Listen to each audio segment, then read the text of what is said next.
आपल्यावर देवाचं ऋण असतं, आपल्यावर आई वडिलांचं ऋण असतं, आपल्यावर संतांचं ऋण असतं.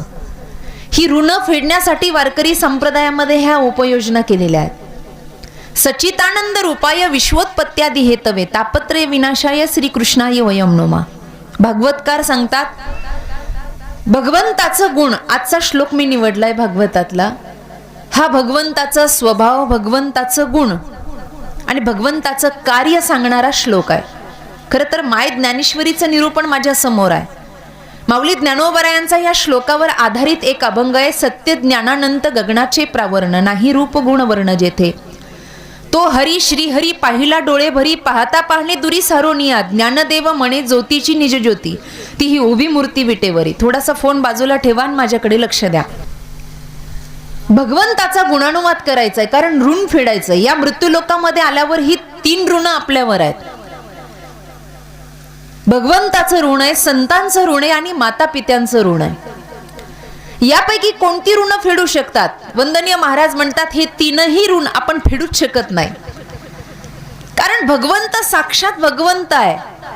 तो सगळ्या सृष्टीचा तारणहार आहे. तो आपली निर्मिती करतो, म्हणून निर्मिती करणाऱ्याचं ऋण आपण कसं काय? आपण त्याचे अंश आहोत.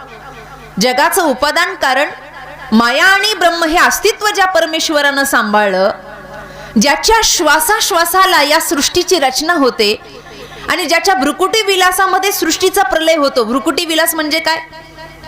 आपण चिंतेमध्ये असल्यावर एक भुवई खाली आणि एक भुवई वर जाते का कधी आपली? पुरुष मंडळ, काही काही बायांच्या कपाळावर आढ्या पडलेल्या असतात. त्यांना किती म्हणलं ना हसा, त्यांना हसता येत नाही, कारण त्यांना अशी अवस्था आहे, क्या करू मेरी सुरती ऐसी आहे. मग बाया म्हणत असतात, बाई हिच्या कपाळावर कधीही आड्या आहेत. अशी चुकून जर एखादी आडी देवाच्या मस्तकावर निर्माण झाली तर त्याला भ्रुकुटी विलास असं म्हणतात. रामायणामध्ये याची चौपाई आहे, भ्रुकुटी विलास सृष्टी लय होई. देवा, तुझी एक भुवई खाली आली आणि एक भुवई जर वरती गेली तर या सृष्टीचा विनाश आहे. एवढी ताकद ज्या परमात्म्यामध्ये आहे, त्याचं ऋण आपण फेडू शकतो का? बोला. संसार सागरामध्ये एखादी माता भगिनी देवाला नवस करते, देवा लग्न तुझ्या कृपा आशीर्वादानं झालं, पण पाठीपोटी मुलबाळ नाही. मग असं कर, एखादं लेकरू हो दे, 1 क्विंटलचा भंडारा तुझ्या दरबारामध्ये मी करेल. आता माझा एक छोटासा प्रश्न आहे, किंवा तुझ्या दारामध्ये तुळजापूरला येईल, कोल्हापूरला, हे माता भगिनीचे साधे भोळे नवस असतात. मग तिथं आलं की आम्ही परडी भरणार, तुझ्या नावानं सुवासनी जेवण घालवणार, अजून अन्नदान करणार, गावाच्या सप्त्यामध्ये 1 क्विंटलचा भंडारा करणार, वगैरे वगैरे असतं. मला एक सांगा की तुमच्या 1 क्विंटलच्या भंडाऱ्यासाठी देव उपाशी राहिलाय का? का तुम्ही तेवढं केलं म्हणजे तुमच्यावरचे अखंड उपकार देवाचे फिटले? आता काही बोलायचंच नाही, असं कधी होतं का? वंदनीय महाराज म्हणतात, त्याने हा जीव दिला दान. नाही हो, देवाचा उपकार कधी फिटू शकत नाही. काय करायचं आपण जीवनामध्ये? दुसरा उपकार आहे आपल्यावर, दुसरं ऋण आहे संतादिकांचं. संतांसाठी असं आपण काय केलं म्हणजे संतांचे उपकार फिटतील? कारण संतांनी जे केलं ते साधारण जीव करू शकत नाही. म्हणून व्याख्या करत असताना संत नव्हती जगा माणसाच्या सारिखे असं वर्णन आलंय अभंगामध्ये. संत वेगळे आणि साधारण माणसं वेगळी, त्यांचं जीवन वेगळं आणि आपलं जीवन वेगळं. तुम्ही म्हणता चांगलं चुंगलं खातात, त्यांना संत म्हणतात का? चांगलं चुंगलं खाणं सोडा, ज्यांना मी काय खातो याचंही भान नाही, त्यांना संत म्हणतात. वंदनीय महाराजांच्या चरित्रामध्ये तुम्ही बघा, दिवाळीचाच प्रसंग आहे. भाऊबीजीला महाराजांचा मेहुणा आला, तुकाराम महाराजांचा, आणि घाईमध्ये भाऊ आला. या आनंद उत्सवामध्ये स्वयंपाक करत असताना जिजाबाईंनी पदार्थामध्ये मीठच टाकलं नाही. ज्या भाज्या बनवल्या त्याच्यामध्ये स्वादच नाही. आता एखाद्या भाजीमध्ये जर मीठ नसावं, ती भाजी किती छान लागेल? झोपल्या का काय? पदार्थात मीठ नसेल, चव लागेल का हो त्याची? जेव्हा दोघं मेवणे जेवायला बसतात, वदनी कवळ होतं. पहिला घास घेतल्याबरोबर पाहुण्यानं ताट बाजूला सरकवलं, खाणं सोडलं, पण महाराज ते पोट भरून खातात. माझा भाऊ का बरं जेवला नाही हे निराकरण करण्यासाठी स्वयंपाक घरामध्ये जाऊन प्रत्येक पदार्थाचा 1-1 घास घेतल्यावर जिजाबाईंना कळालं की भाजीमध्ये मीठ नाहीये, खाणार कसा पाहुणा? कमरेला पदर खोचून महाराजांना प्रश्न विचारला, जाब विचारला, माझ्या भावाला एकही घास गिळला नाही आणि तुम्ही एवढं आघाशासारखं नरड्यात ओतून घेतलं, जमतं कसं तुम्हाला? महाराज म्हणतात, जिजे काय खातो आम्ही कासया संगते. अगं मी भगवत भजनामध्ये एवढा तल्लीन झालो की तू माझ्या समोर काय वाढलं हेही मला कळत नाही. जया परमार्थाची चाड त्याने सांडावे लिगाड. हे लिगाड जे आहेत ना, जिभेचे चोचले पुरवणं, हे ज्याचं सुटतं त्याला साधू म्हणतात. ज्याला जगाचा कुठल्याही प्रकारचा गंध नाही त्याला साधू म्हणतात. ज्याला कुठल्याही प्रकारची जगापासून आशा, मान सन्मानाचा भाव नाही, कुणी माना, कुणी पाय पडा नका पडू, कुणी बोला नका बोलू, कुणी निंदा कुणी वंदा, ज्याला काही घेणं देणं नाही, जो कधी जातीपातीचा फरक करत नाही, सगळ्या जगतामध्ये वासुदेव सर्वमितीस महात्मा सदुर्लभ आहे. वंदनी महाराज म्हणतात, असा साधू जर आपल्या जीवनामध्ये भेटला आणि त्यानं जर आपल्यावर कृपा केली तर तुम्ही त्याच्यासाठी असं काय कराल म्हणजे त्याचं ऋण फिटेल. त्याच्यावर महाराजांचा एक अभंग आहे, काय सांगू आता संतांचे उपकार, मज निरंतर जागविती, काय द्यावे त्यासी व्हावे उतराई, ठेवी तो हा पायी जीव थोडा. वंदनीय महाराज म्हणतात, जीव काढून ठेवला ना तरी संतत्वाचे उपकार फिटू शकत नाही, त्यांचे ऋण फिटू शकत नाही. आणि तिसरं महत्वाचं ऋण आहे आपल्या आई बापांचं. असं काय केलं म्हणजे आई वडिलांचं ऋण फिटेल सांगा. आज तात्या गेले आहेत, कोणतं कर्म समर्पित कराल? निळोबरायांनी तुकोबरायांना परत आणलं, तुम्ही आणा बरं. आपल्या आजोबाला पंजोबाला परत आणू शकतो काय आपण? त्यांचे गेलेले दिवस परत मिळवून देऊ शकतो काय आपण? बरं चला, जिवंतपणी त्यांच्यासाठी असं काय करावं? त्यांच्या उपकाराची फेड कधी होऊच शकत नाही. आईने जेवढं सोचलं उपकार फेटू शकत नाही, वडिलांनी जेवढं केलं तेवढं कर्म आपण करू शकत नाही, त्यांचं वेगळंच राहतं. महाराज म्हणतात, हे तीनही ऋण जगात न फिटण्यासारखे आहे, पण वारकरी संप्रदाय याच्यासाठी अपवाद आहे. काही केलं तरी ऋण फिटत नाही, पण एक गोष्ट जर केली तर या तिघांचेही ऋण फिटतात. मग ती गोष्ट कोणती आहे? महत्वपूर्ण ऐका. भगवंताच्या स्वरूपाचं दर्शन करणं, भगवंताचं नामचिंतन करणं आणि या जगताचा आधार भगवंत आहे म्हणून भगवंताला संपूर्ण समर्पण करणं, थोडक्यात परमार्थ करणं म्हणजे या तिघांचं ऋण फेडण्यासारखं आहे. कारण का? पंचतत्वाचा देह देवानं मिळवून दिला, या देहाचं ऋण भजन करून फेडावं. संतांनी केलेले उपकार भजन करून फेडावे. कारण का? त्यांची इच्छा आहे पुढे ही परंपरा अशीच चालत, मार्ग दावूनी गेले आधी दयानिधी संतते, हे म्हणत असताना त्यांची इच्छा आहे आपण त्या रस्त्यावर चालावं.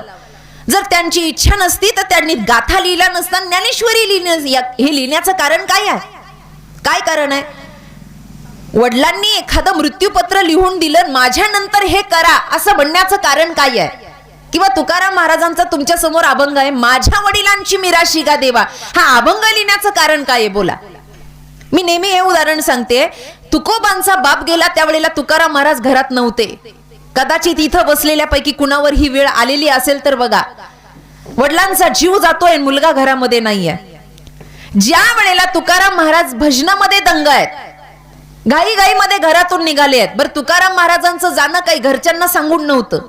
आता इथं तुम्ही काकडा करून आलेली मंडळी दिसतायत, भजनी मंडळातली मंडळी दिसतायत. तुम्ही आता या कार्यक्रमाला आलात, घरी सांगून आलात का?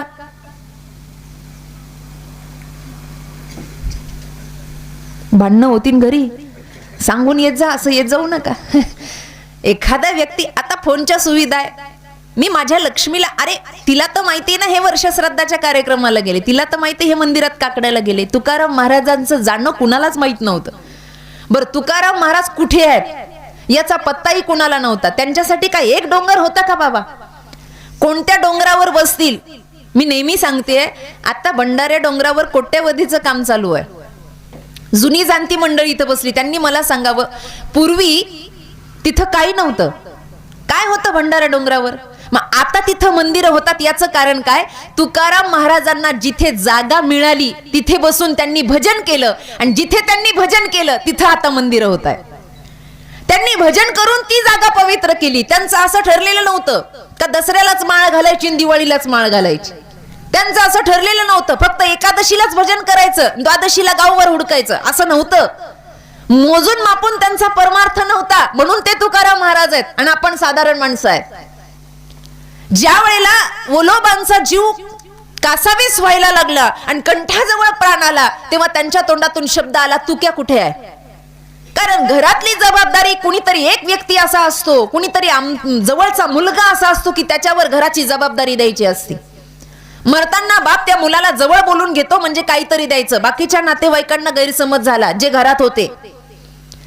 वोलोबा ज्या अर्थी तुकोबांना एवढ्या घाईनं बोलवताय त्या अर्थी काहीतरी गबळ द्यायचंय, गबळ द्यायचंच होतं. पण तुम्ही समजता ते गबळ नव्हतं. वारसा द्यायचाच होता, धन संपदा द्यायचीच होती. ते सारखं म्हणायचे कणकाई तुका कुठे गेला ग. आता त्यावेळेला काय व्यवस्था होत्या का? कणकाई इकडे सगळं अंगण बघतायत आणि गल्लीतली लोक जमा झाली आहे. आरडाओरडा सुरू झाला. अरे कुणीतरी माझ्या तुक्याला घेऊन या, त्याच्या बापाचा जीव कसा वीस होतो. संदर्भ डोळ्यासमोर आणा. मी त्यांचं सांगतेय ज्यांच्या जीवावर आज आपण आहोत. दुःख कुणाच्या वाट्याला नाहीये, दुःख त्यांच्या सुद्धा वाट. आपल्या घरातली माणसं गेली की धाय मोकलून आपण रडतो, माझं कसं होईल. त्यांनी दुःखातून रस्ता काढला. मला ऋण कसं फेडायचं एवढं सांगायचंय आणि नंतर माझ्या घेतलेल्या श्लोकावर मला बोलायचंय. तुकाराम महाराजांना शोधता शोधता नाक्की नऊ आली आणि तोपर्यंत इकडे घरामध्ये सगळं झालं. ओलोबांचा जीवही गेला, अंतविधी झाला. कुठे 1.5-2 दिवस शोधतायत आजूबाजूच्या मंदिरामध्ये. तेव्हा काय सुविधा होता काय, रस्ती होती काय, कुठे चढायचं कुठे उतरायचं. 2-4 माणसं थकून भागून गेली. भजनामध्ये दंग तुकाराम महाराज. बरं ही लोक जाऊन बसली, पण ह्या लोकांना काय आवाज देता येतो का तुकाराम महाराजांना? हे असं आहे का आल्या आल्या ओ महाराज प्रवचन बंद करा चला, असं नव्हतं. तुकाराम महाराजांचं भजन असं होतं की विस्तवामध्ये जर एखादा कोळसा टाकला अग्नीमध्ये तर तो जसा लाल बुंद व्हायचा ना, तसे तुकाराम महाराज भजनामध्ये दंग व्हायचे. तुका म्हणे आम्ही झालो अग्निरूप, लागो निधी पाप पुण्य अंगा. ते काय भानावर होते का? आणि मग माणसं बसलेली, कुठेतरी देवाची इच्छा झाली, त्यांनी डोळे उघडले, लोकांच्या डोळ्यात पाणी. अरे का रडताय तुम्ही? तुकाराम महाराजांना एवढा आनंद झाला. तुकाराम महाराज म्हणले मी एक वेडा आणि हे बसलेले दुसरे वेडे. मी जसा वेडा झालो तसे हेही वेडे झाले म्हणून रडतायत. ते म्हणले भावांनो तुम्हाला पण विठोबा कळला का? ते म्हणले महाराज सगळं बाजूला ठेवा पहिले घरी चला. का? आम्ही आलो तेव्हा वडिलांचा जीव कासावीस होत होता, आता काय झालं आम्हाला माहित नाही. धावत पळत यात्रा निघाली. घराभोवती गर्दी झालेली होती, माणसं जमलेली होती. कणकाई भिंतीला चिटकून बसल्या होत्या, डोळ्यातून 2-2 धारा निघत होत्या. कपाळावरचं सौभाग्य गेलेलं होतं. दाराच्या उंबरठ्यावर तुकाराम महाराज जसे चढले ना, वासरासाठी गाईनं जसा हंबरडा फोडाव ना, तसा कणकाईनं हंबरडा फोडला. तू क्या बाप गेला ना रे तुझा, काय करशील आणि कुठून आणशील तुझा बाप, सांग ना मला. अरे रात्रभर तुका तुका तुका म्हणून तळमळ करत होता. एखाद्या लेकरानं आईला जाऊन बिलगावं ना, तसं तुकाराम महाराजांनी आईच्या कमरेला मिठी मारली आणि कुशीत डोकं ठेवून तुकाराम महाराज रडायला लागले. आई बाबाला काय सांगायचं असेल ग मला. तुकाराम महाराज हे हुशार, माझ्या वडिलांना माझ्यासाठी काय निरोप द्यायचा असेल हे तुकोबांना कळालेलं होतं. 6 महिन्याचा काळ गेला आणि कणकाई गेल्या. कणकाई सुद्धा गेल्या, माय गेली बाप गेला, आता कोण सांभाळी विठ्ठला. रडतायत. आणि त्या दिवशी तुकाराम महाराजांनी देवाच्या समोर संकल्प केला, माझ्या वडिलांची मिराशी गा देवा, तुझी चरण सेवा पांडुरंगा. वचन देतो तुला देवा, अख्खं आयुष्य तुझ्या चरणावर समर्पित करेन आणि आई वडिलांचं ऋण फेडेल, तुझं ऋण फेडेल, संताधिकांचं ऋण फेडेल. जीव जाईल पण भजन कधी सुटणार नाही. हे करावं मुलांनी आई बापांसाठी. तेव्हा कुठेतरी मागच्या पिढीचा उद्धार होतो. अपवाद भजन आहे, ऋण फिटू शकत नाही. पण संप्रदायाने अशी योजना केली, दिनरजनी हाची धंदा गोविंदाचे पवाडे. दुःख त्यांच्याही घरात होतं, पण आई वडिलांची कारकीर्द. आता प्रवचनाच्या अगोदर एक दादांनी सांगितलं की समाजासाठी तात्यांनी एवढं केलं, हेच कार्य पुढे चालू ठेवणं ही त्यांची मरावे परी कीर्ती रूपी उरावे हे आहे, ही त्यांची प्रतिमा आहे. एक व्यक्ती गेला पण दुसरा व्यक्ती जागा भरून काढतो. एक संत गेला नाही आहे, पण त्याची जागा भरून काढायला दुसरा संत निर्माण होतो. पण आपल्या महाराष्ट्रामध्ये पुन्हा पुंडलिक व्हायला तयार नाही, पुन्हा तुकोबा व्हायला तयार नाही, पुन्हा माऊली व्हायला तयार नाही. का नाही झाले माऊली? एवढं रोज आहे, हरिपाठ आहे, काकडा आहे, गाथा आहे, गीता आहे, ज्ञानेश्वरी आहे. आमच्यात बदल व्हायला तयार नाही. आमच्याकडे पुंडलिक एकच झाला ज्या वेळेला भक्त पुंडलिकासाठी परब्रह्म अवतरलं. आपल्या सगळ्यांना माहिती, रोज आपण आरतीमध्ये म्हणतो, युगे 28 विटेवरी उभा. पुंडलिकासाठी आलेच ना. आल्यानंतर देव आल्याबरोबर मग देवाला काय बसायला जागा. आपल्या सगळ्यांना माहिती आहे, वीट भिरकावली, वीट होती तिथं पडलेली आजही विटेवरच देव उभा आहे आणि त्याच्यावर नामदेवरायांचं प्रमाण आहे. अशी वीट फेकली आणि वीट फेकल्यानंतर नामदेवरायांना राग आला आणि त्यांनी पुंडलिक रायांना विचारलं, ए पुंड्या. पुंडलिक सुद्धा म्हणले नाही. कारे पुंड्या मातलासी किंवा कारे प्रेमे मातलासी, उभे केले विठ्ठलासी, ऐसा कैसा रे तू धीट, मागे भिरकावली वीट. काय झालं तुला? अरे जगाचा बाप आलाय आणि तू आई बापाची सेवा करत बसलाय आणि त्यांना वीट दिली आहे. ते म्हणले मी त्यांना बोलवलं नाही. पुंडलिक रायाचं वाक्य आहे. मी देवाला ये म्हणलो का? त्याला माझा पुळका आला, तो आलाय, कारण माझ्यासाठी परब्रह्म माझे माई बाप आहे. भगवंत हसायला लागले. पुंडलिक राय तर परीक्षेमध्ये पास झाले. देव आला तरी माई बाप सुटत नाहीयेत. साक्षात परब्रह्म यांनी मांडलं. त्यांनी सांगितलं, पुंडलिका मी तुझ्यावर रागवलो नाही, मी उभा राहायला तयार आहे.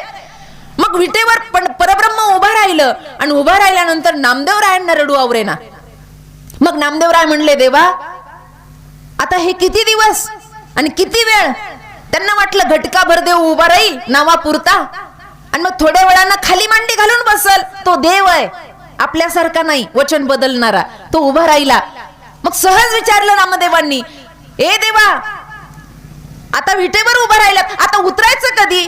तेव्हा देवानी जे वाक्य सांगितलं इथं बसलेल्यांनी सगळ्यांनी ऐका. देव म्हणला, नामा महाराष्ट्रात एक पुंडलिक झाला ज्यानं विठोबाला विटेवर उभा केलं. ज्या वेळेला महाराष्ट्रात दुसरा पुंडलिक होईल ना, हा पांडुरंग खाली बसेल, पण आमचा पुंडलिक प्रवचन ऐकून उठून जातो. दुसरा पुंडलिकच व्हायला मार्ग नाहीये. कधी विठोबांना खाली बसावं काळजी नाहीये कुणाला. यासाठी वारकरी संप्रदायात प्रवचन कीर्तनाची उपयोजना आहे की आपल्या मनावर आणि या मनपटलावर कुठला तरी प्रभाव व्हावा आणि भगवंताचं अस्तित्व आपल्याला कळावं. कारण एक त्याचंच अस्तित्व असं आहे की जे सत्यत्वाचं आहे. आजचा श्लोक मी निवडला. आपल्याला ऋणातून मुक्त होण्यासाठी त्या सत्याला जाणलं पाहिजे. तो एकच जगातला सत्य आहे. सच्चितानंद रूपाय विश्वोत्पत्त्यादी हेतवे. त्याच्याशिवाय जगामध्ये सत्य काही नाही. त्रियुक्ती दोष होईल. 3 वेळेला विठ्ठल वापरलं. सत्य तू सत्य तू सत्य तू विठ्ठला, का दाविला जगदाकारा. जो आदि सत्य आहे, जो मध्य सत्य आहे, जो अंत सत्य आहे. जेव्हा काही नव्हतं तेव्हाही तो आहे, जेव्हा सर्व आहे तेव्हाही तो आहे आणि जेव्हा सगळं संपेल तेव्हा तो आहे. त्याच्या एवढं सत्य जगात कुणी नाही. तुमचं आमचं तर काहीच खरं नाही. कालही घाण, आजही घाण, उद्याही घाण. आज झोपेतून उठला, तोंडाचा वास, डोळ्यात घाण, नाकात घाण, उदरात घाण. नाही अपवित्र शरीराईसे. शरीर रोगाचे भंडार, शरीर दुर्गंधाची थार. नाही अपवित्र शरीराईसे. वरून चांबडी गुंडाळी आहे, आतून सगळी घाण आहे. मला सांगा, आश्रय नाश, स्वभाव नाश, परता नाश, हे नाशाचे सगळे प्रकार आपल्या ठाई आहेत. आपलं शरीर नाशवान आहे. आपण बोलतो त्याच्यात काही दम नाही. आपण करतो त्या कार्याला काही किंमत नाही. भगवंताच्या बाबतीत आणि संतांच्या बाबतीत असं नाही. ते त्रिवार सत्य आहे. त्यांच्या आधारावर चालणं हेच सत्य आहे. जगातल्या प्रत्येक कणाकणात त्याचं अस्तित्व आहे. कुठेही त्याचा अवलंब करा, सगळीकडे तो सारखा आहे. सगळीकडे सारखा त्याचं अस्तित्व खरं आहे. उदाहरण सांगते. पूर्वीच्या काळामध्ये रुखवताचा प्रकार जास्त असायचा. आताही आहे ना. आता आयते उचलून आणतात बाया. पूर्वी करत बसायच्या. लग्नाची तयारी 1-1 वर्षापासून असायची. रुखवत माहिती आहे तुम्हाला? रुखवत जर अशा जोरात माना हलवा म्हणजे मला बरं वाटन, बाकी काही नाही. साखराची रुखवत बनवायची पूर्वीच्या काळामध्ये. मैद्याचे वगैरे रुखवत बनवण्याचे वेगवेगळे प्रकार. साखराची चाचणी करायची आणि काही आकृती नक्षामध्ये टाकायचं की ते नक्षा स्वरूप ते साचा तयार व्हायचा. एका बाईनं सुंदर साखरेचा रुखवत बनवला. असा बंगला बनवला साखरेचा. कारखान्याच्या शेजारी राहत असं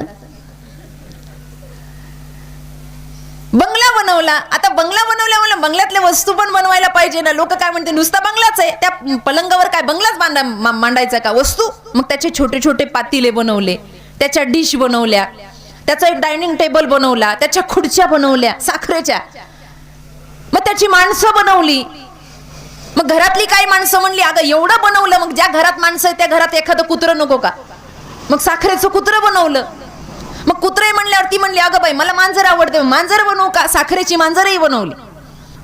मग माऊताईला खायला काही नको का? मग एक उंदीरही बनवला. असे सगळे साखरेचा सुंदर रुखवत बनवला. या सगळ्या साखराच्या रुखवताला बघायला लोक आली. लग्नामध्ये वाहवा झाली. तो इतका आकर्षक रुखवत दिसायला लागला. आता जुन्या काळातल्या लोकांना सवय होती संग्रह करायची. लग्नातल्या बऱ्याच गोष्टी पेटाऱ्यामध्ये बंद असायच्या. लग्नविधी पार पडला. आजीबाईंनी तो रुखवत जशाच तसा नवरदेवाकडच्या उचलला, पेटारामध्ये पॅक केला, नवरदेवाच्या घरी पोहोचवला. मधून मधून ते उघडून बघायचे, मुंग्या तर लागल्या नाही ना, रुखवत जशाच तसा आहे ना. काय झालं तर साखराचा रुखवत येतो, चांगला जपून ठेवलेला. लग्नाला 2-2.5 वर्ष झाले. आपत्कालीन वेळ आली आणि आपत्कालीन वेळ आल्यानंतर घरातलं सामान संपलं, पैसा अडका संपला आणि पैसा अडका संपल्यानंतर घरात आवक जावक आली तरी पंचायत व्हायची. धन तेवढं राहिलं नाही. 2-2.5 वर्षामध्ये काहीतरी आपत्कालीन संकट आलं. नवरा बायको राहायचे घरामध्ये, काम करायचे, सासू सासू सगळे काम करायचे. एक दिवसाची गंमत, दुपारच्या वेळेला पाहुणे आले अचानक, तुमचं कसं चाललंय विचारायला. आल्यानंतर घरात जर योग्य सामान नसेल तर घरातल्या स्वयंपाक करणाऱ्या बाईची चिडचिड होते. आणि अशा वेळेला बैठकीमध्ये पाहुणे बसले आणि हा रुबाबात पाहुण्या देखत म्हणला, अगं पाहुणे आलेत, चहा कर. आता तिला याच्यावर राग काढता येणार नाही म्हणून तिने भांड्यावर राग काढला आणि जोरात असं भांड आपटत ती म्हणली, साखर संपली आहे. याला लगेच युक्ती डोक्यामध्ये आली आणि हा तिथं बसल्या बसल्या म्हणला, अगं मांजर उचल आणि पातेल्यात टाक. पाहुणे बसली असतील का, ते म्हणले मांजराचा चहा पिता पळून गेली पाहुणी. त्यांना जी मांजर वाटली ती मांजर वेगळी आणि याने जी मांजर रचली ती मांजर वेगळी. कारण मांजर जरी काय, उंदीर जरी पातेल्यात टाकला तर चहा गोडच होणार आहे की नाही, टाकताना चुकून. त्याच्यामध्ये जे हवं होतं ते त्या पदार्थांमध्ये आहे. अस्तित्व साधारण साखरेचं काय आणि त्या बनवलेल्या कुत्र्याचं आणि त्या मांजरीचं काय अस्तित्व आहे. तो तिथे जेवढा गोडवा देणार आहे तो गोडवा इथेही देणार आहे. अस्तित्व भगवंताचं सगळ्या ठिकाणी सारखं आहे. ते जीवन जगताना गोडवा वाढवतं.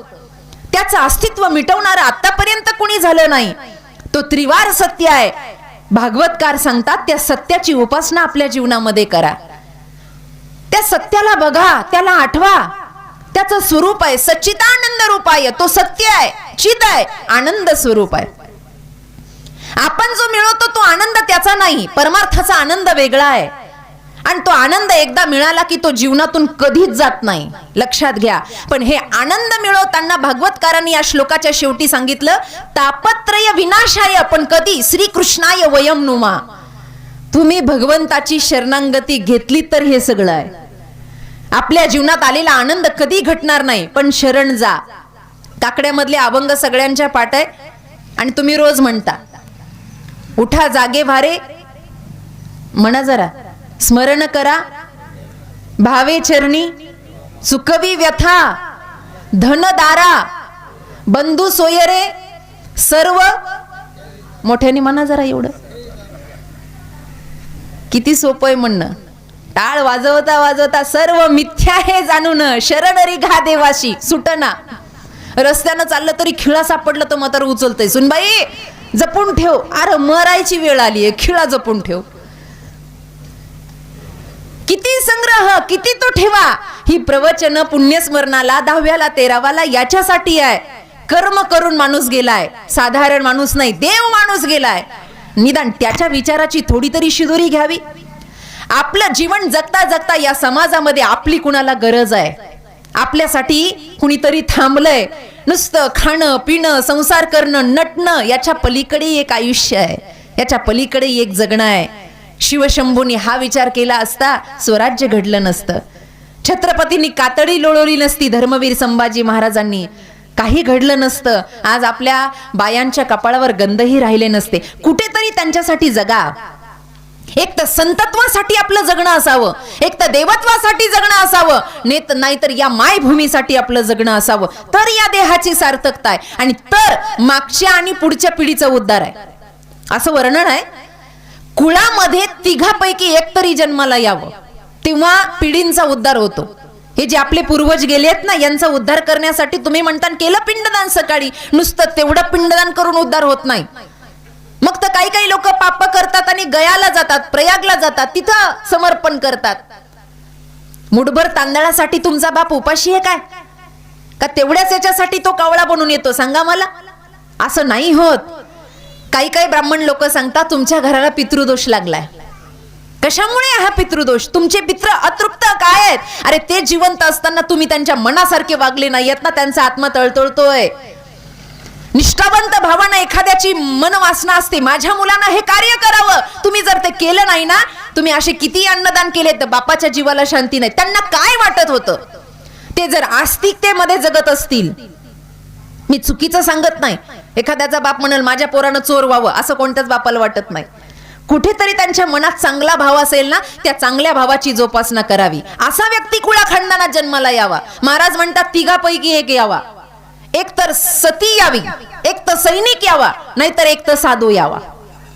कुळामध्ये एखादी पतिव्रता जन्माला यावी, जी सत्य धारण करणारी असावी. कारण तिचं प्रमाण दिलं, तुका म्हणे पतिव्रता तिची देवावरी सत्ता. कुळाखंडानात जर एखादी पतिव्रता जन्माला आली, पतिव्रता सांगतेय, पतिव्रता ते यावर्षी रिचार्ज केलं का तुम्ही दोरा बांधून? फक्त त्या दिवशी एका दिवसापुरती पतिव्रता नाही, वटपौर्णिमेची तुमचं रिचार्ज असतं त्या दिवशी. 7 जन्म हाच नवरा भेटो, घरी आल्यावर पुन्हा भांडणार, आदल्या दिवशी साडीसाठी भांडणार, पुन्हा हाच पाहिजे. एका दिवसापुरती पतिव्रता नको.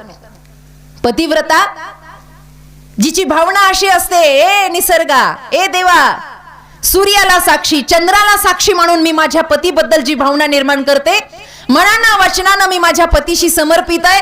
माझ्या पतीला सोडून माझ्या स्वप्नातही कधी परपुरुष आला नाही, तिला म्हणावं या जगातली उत्तम प्रकारची पतिव्रता. अशी पतिव्रता होती म्हणून भगवान दत्तात्रयांचा अवतार झाला. अशी पतिव्रता होती म्हणून छत्रपती शिवाजी महाराज घडले. पतिव्रता ही जगामध्ये क्रांती करते आणि व्याभिचारिणी ही कुळाचा नाश करते. पतिव्रता उत्तम ती असावी. राजाचा राजवाडा, राजवाड्याच्या समोर एक जुनी महादेवाची पिंड होती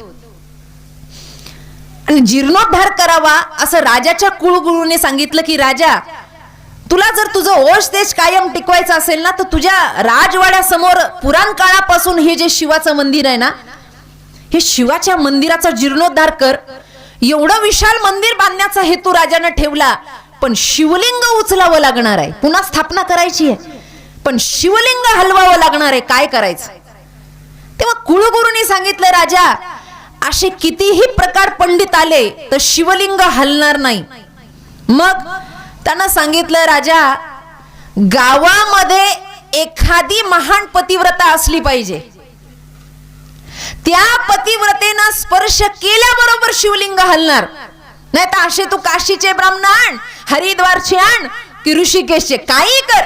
राजानं प्रयोगही केला, लांबून लांबून महात्मा बोलवले, विधी केला, शिवपिंड सरकतही नाही. मग दवंडी पिटून घेतली. चला राज्याच्या अवतीभोवती पंचक्षेत्रामध्ये आणि गावामध्ये जेवढ्या पतिव्रता असतील तेवढ्यांनी गर्दी करायची आणि यायचं आणि शिवपिंडीला हात लावायचा. आता राजा चमत्कारिक, राजानं बसल्या बसल्या प्रधानाला विचारलं, का रे म्हणे, आपण गावात दौंडी देतो, आपल्या बायका नाही का पतिव्रता? आपल्या बायकांनाही बोलवा. राजाच्याही आल्या, प्रधानाच्याही आल्या, सैनिकांच्याही आल्या. ते म्हणले हो, गावात दौंडी द्यायची काय गरज आहे? आपल्या घरात नाही का बायको? ती नाही का पतिव्रता? सगळ्या गावात चर्चा, सगळ्या गोरगरीब जनतेने ऐकलं, पतिव्रतेची गरज आहे, पतिव्रतेची गरज आहे. मी पतिव्रता सांगतेय. सगळ्या जमा झाल्या. जमा झाल्यावर सगळ्यात पहिला मान राणीला. राजानं खुणवलं, पतिव्रता या पुढे. ती म्हणली मी काय कमी आहे काय? राजाच्या बायकोनं, राणीनं महादेवाची पिंड नुसती हलवली नाही, त्याच्यावर अशी झोपली, आलिंगन घेते तरी ती सरकना.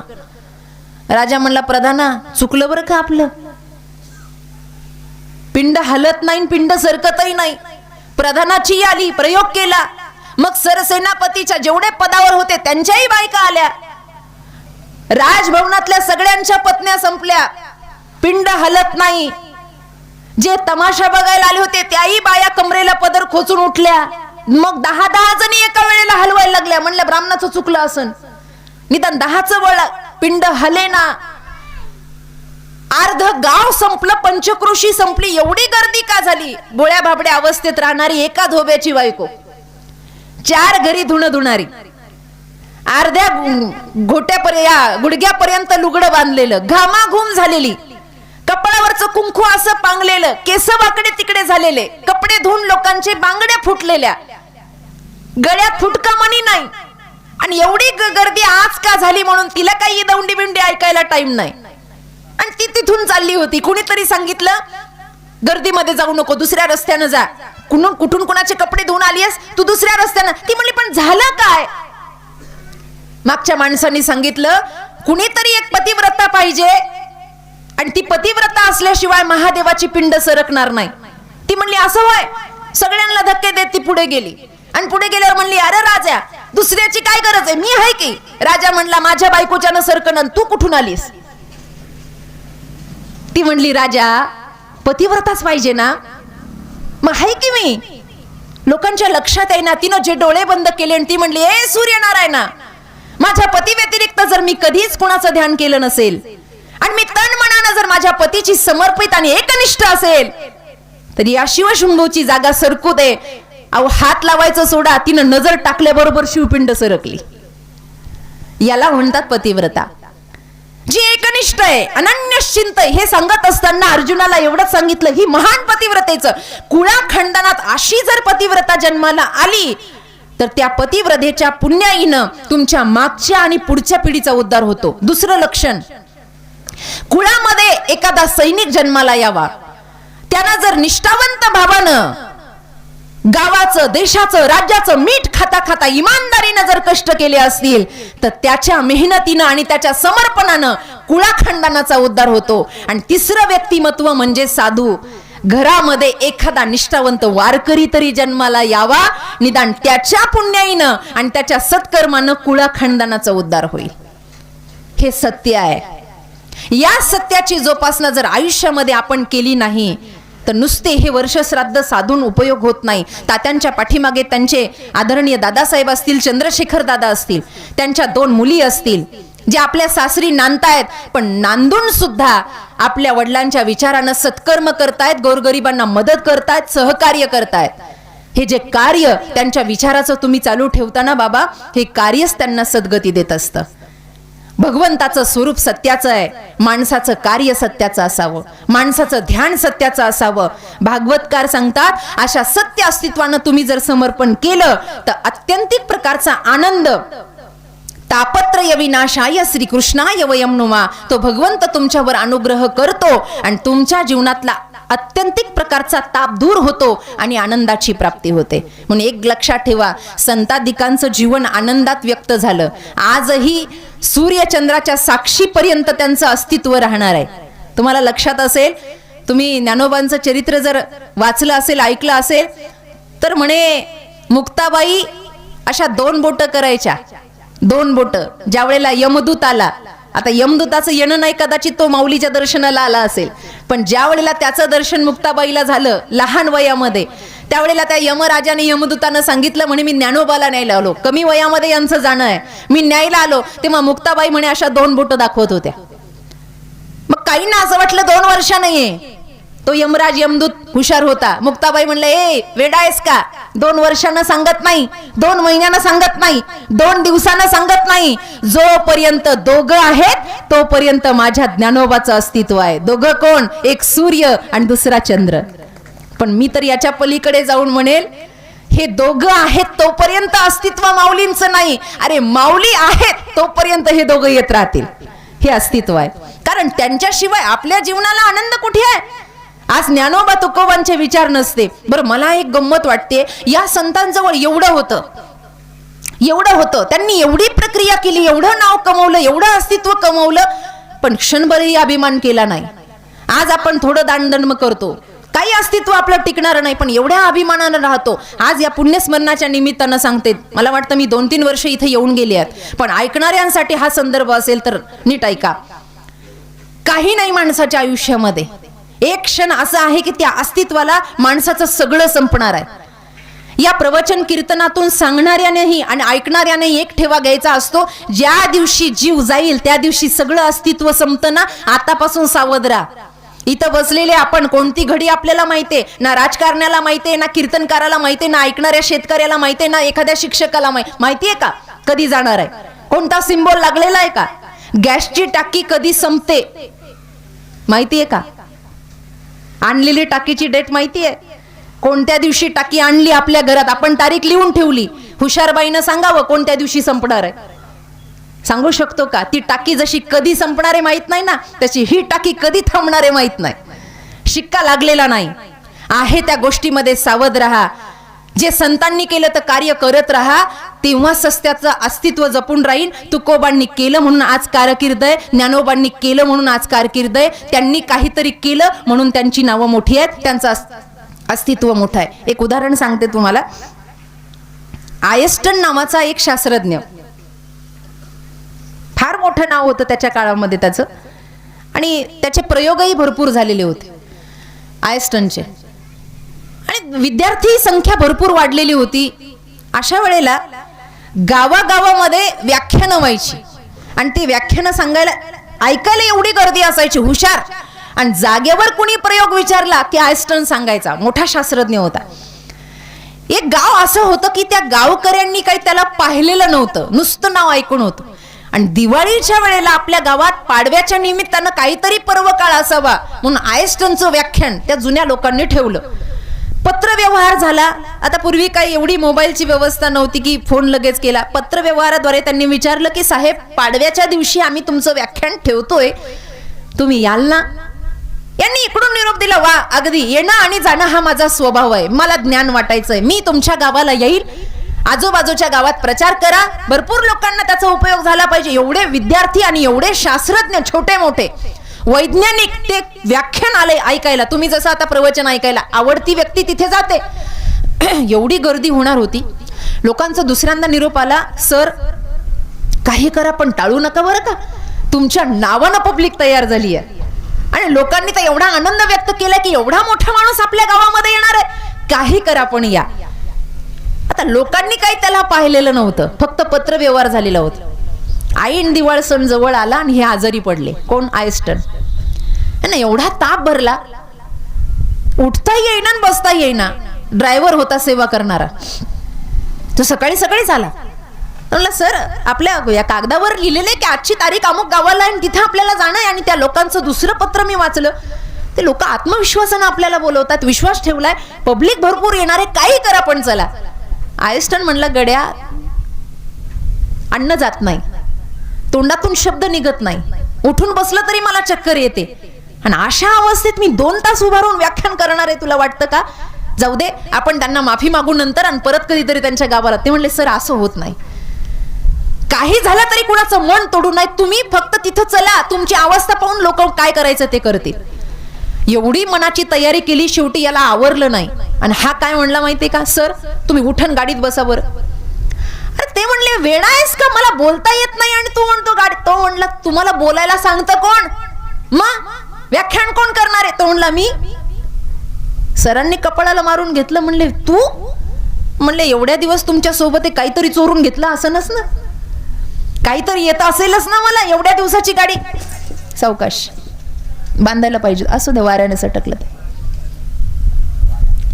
हा, वारं आहे तिथे. डिश ठेव, अशी टेकून ठेवा.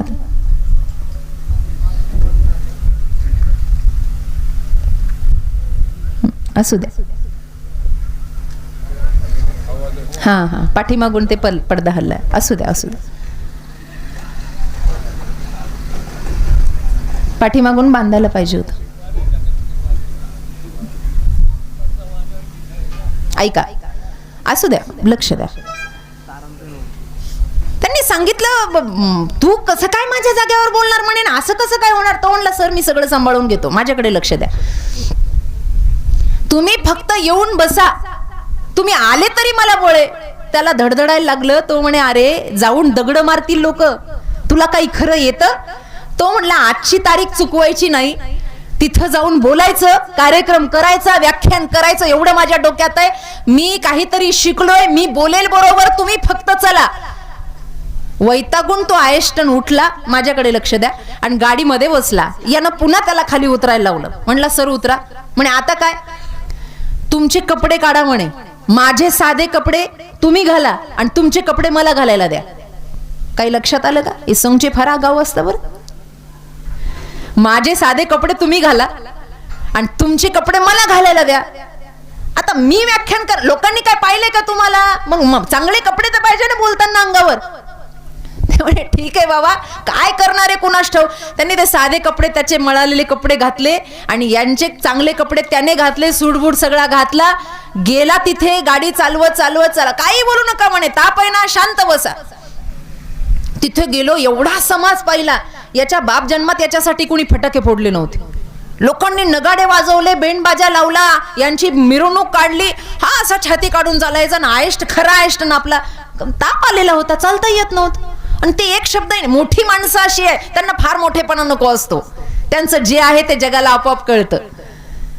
असं हा चालला. लोकांनी याच्या आरत्या काढल्या.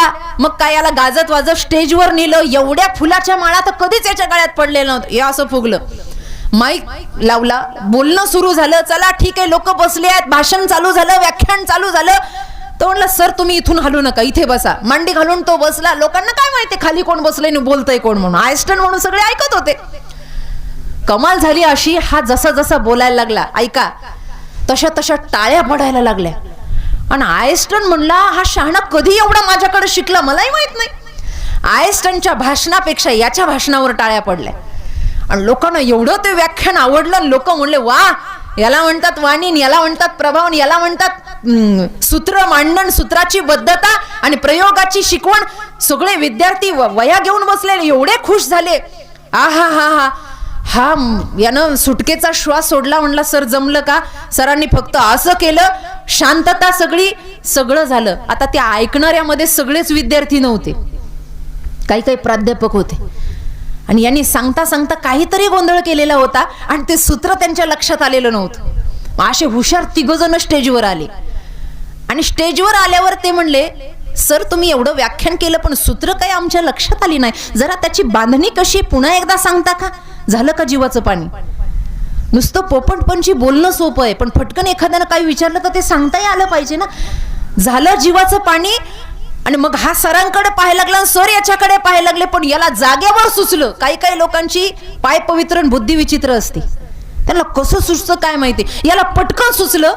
आणि हा त्या तीन हुशार लोकांना काय म्हणला माहितीये का? ए येड्यांनो, असे हलके प्रश्न मला विचारित जाऊ नका. अरे याचं उत्तर तर माझा ड्रायव्हर देईन खाली बसलेला.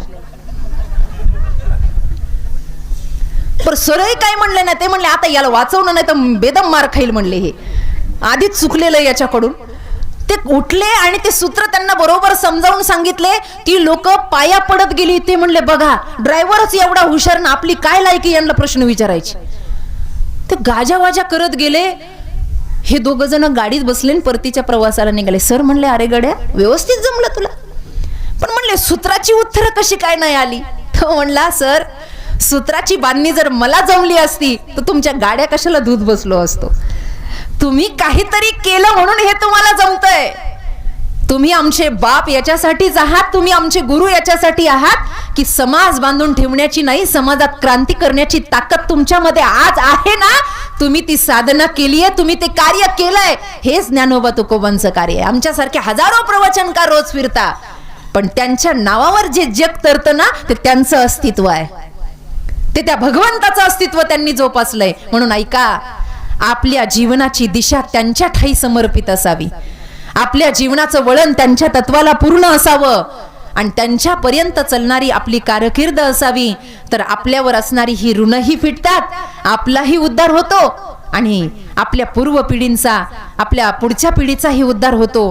म्हणून भागवतकारांनी जे सांगितलं, खरं तर या श्लोकावरचा विस्तार भरपूर आहे आणि याच्यावरचं ज्ञानही भरपूर आहे, पण मला तासाभरात सांगता येईल एवढं नाही आहे. म्हणून ऐका, आज बांगर परिवाराने दरवर्षीप्रमाणे याही वर्षी मला या ठिकाणी बोलवलं. सत्याचं अस्तित्व जाणा. तात्यांचे आहेत तेवढे उपकार निवेदक दादांनी सुरुवातीला इथे सांगितले आहेत की तात्या म्हणजे एक अनमोल अस्तित्व आहे. मानव देहामध्ये हेच आहे.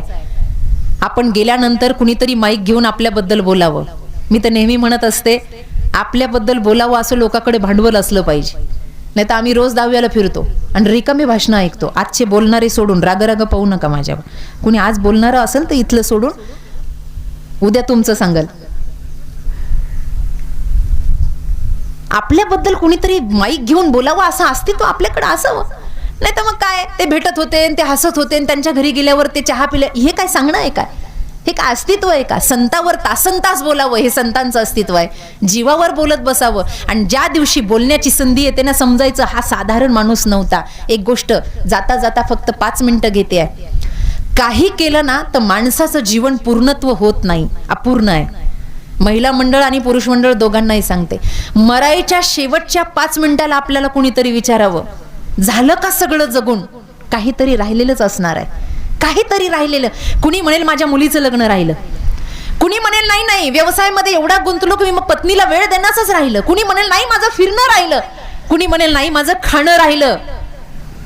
घरामध्ये एखादा कार्यक्रम असला ना, तुम्ही घरच्या मंडळींना लिस्ट द्या आणि तिला सांगा ती 2 दिवसापासून जागी असते. आमचं हे महिला मंडळ पूजा करायची 2 दिवसापासून यादी तयार असते, सगळं करते. तिच्या साडीपासून, ते सांगायची गरज नाही, मला कोणती साडी घालायची, कोणता पेहराव करायचा, घर कसं सजवायचं, कोणत्या नातेवाईकाला बोलायचं, हे सगळी तयारी तिची असते. सगळ्या वस्तू ती आणते. ज्या वेळेला ती पूजेला बसते ना, त्यावेळेला ब्राह्मण काका म्हणतात सगळं आणलं का? आणि मग जेव्हा यादी काढते ना, त्यावेळेला अगो बाई हे राहिलंच बरं का. हे जे राहणं आहे ना, हे फक्त पूजेपुरतं नाही, जीवनाचंही असंच आहे. जीवनामध्ये काहीतरी राहूनच गेलंय. कारण मनुष्य अपूर्ण आहे, मनुष्य पूर्ण नाही, संतत्व पूर्ण आहे. कारण का, तुकोबांचं एक प्रमाण आहे, काम नाही झालो पायी रिकामा, मी रिकामा झालोय. माझ्या भगवत तत्वानं सगळं काही माझं पूर्णत्व मला दिलं आणि मी परिपूर्ण झालो. ओम पूर्णमदं पूर्णमिदं पूर्णात् पूर्णमुदच्यते पूर्णस्य पूर्णमादाय पूर्णमेवावशिष्यते. म्हणून पूर्णत्वाचा ध्यास घेत असताना तात्यांसारखं जीवन जगण्याचा प्रयत्न करा. आहे ते वाटून देण्याचा प्रयत्न करा. सोबत काही कुणी नेणार